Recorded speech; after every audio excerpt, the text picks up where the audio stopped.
Hai teman-teman, nama saya Jessica. Hari ini kita akan belajar tema 2 subtema 1 pelajaran 1 bersama Ibu Agustina.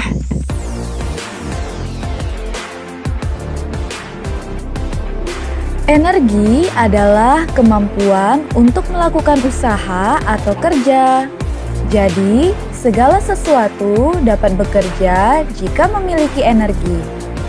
Energi membantu benda di sekitar kita berubah dan bergerak. Setiap saat, manusia memerlukan energi yang sangat besar untuk melakukan kegiatannya sehari-hari. Macam-macam energi. Yang pertama, energi kimia adalah energi yang terdapat di dalam makanan, minuman, obat-obatan, baterai, aki, atau dalam bahan bakar. Yang kedua, energi listrik adalah energi yang dihasilkan oleh sumber tenaga listrik. Yang ketiga, energi panas atau kalor, yaitu salah satu energi yang berasal dari partikel-partikel penyusun suatu benda. Keempat, energi cahaya, yaitu jenis energi yang dihasilkan oleh benda-benda yang dapat memancarkan cahaya. Yang kelima, energi bunyi, energi yang ditimbulkan oleh benda yang bergetar dan mengeluarkan bunyi.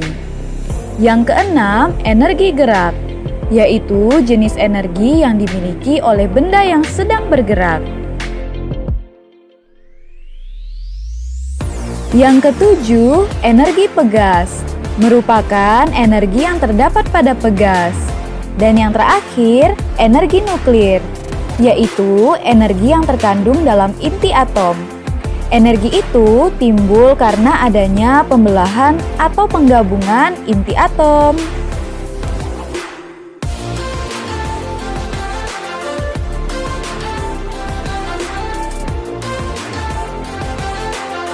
Matahari memiliki peran yang besar dalam kehidupan karena merupakan sumber energi terbesar di bumi. Panas matahari berpengaruh terhadap aktivitas manusia dan makhluk hidup lainnya di bumi. Energi matahari berupa energi panas dan energi cahaya. Energi matahari dianggap sebagai energi terbarukan. Matahari memiliki beberapa manfaat bagi tumbuhan dan hewan, manusia, dan lain-lain. Anak-anak bisa melihat manfaat energi matahari di dalam video berikut ya.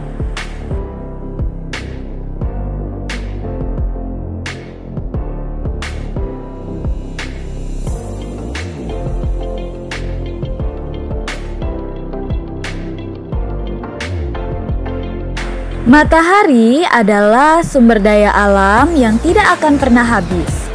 Sumber daya alam adalah kekayaan alam di suatu tempat yang dapat digunakan untuk memenuhi kebutuhan hidup. Sumber daya alam dibagi menjadi dua, yaitu sumber daya alam yang dapat diperbaharui dan sumber daya alam yang tidak dapat diperbaharui.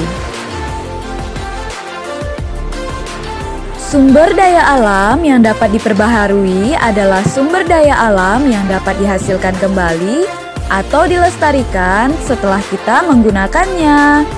Contohnya adalah berbagai jenis hewan dan tumbuhan. Sumber daya alam yang selalu tersedia setiap saat di alam juga termasuk sumber daya alam yang dapat diperbaharui.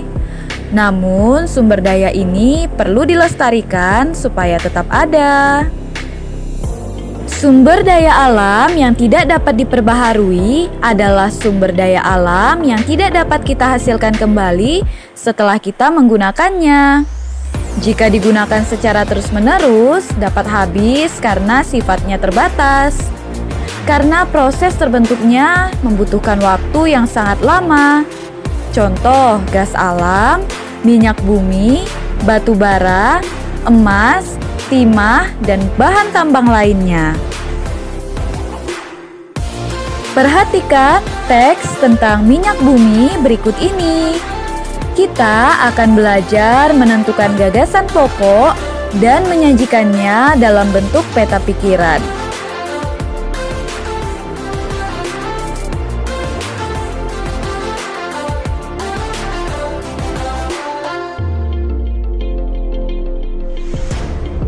Langkah-langkah untuk menentukan gagasan pokok setiap paragraf. Yang pertama, bacalah paragraf dengan cermat. Yang kedua, cermati kalimat pertama hingga kalimat terakhir. Temukan kalimat yang mengandung pokok permasalahan yang dibahas dalam paragraf. Yang ketiga, ingat gagasan pokok sebagai isi atau inti paragraf dapat terletak di awal, akhir, ataupun awal dan akhir. Berikut adalah contoh dari peta pikiran teks minyak bumi yang sebelumnya Ibu tampilkan.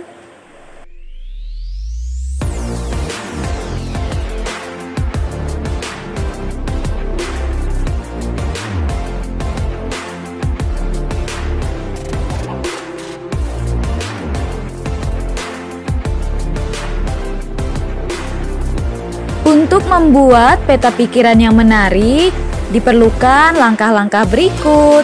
Perhatikan dengan baik 6 langkah untuk membuat peta pikiran yang menarik.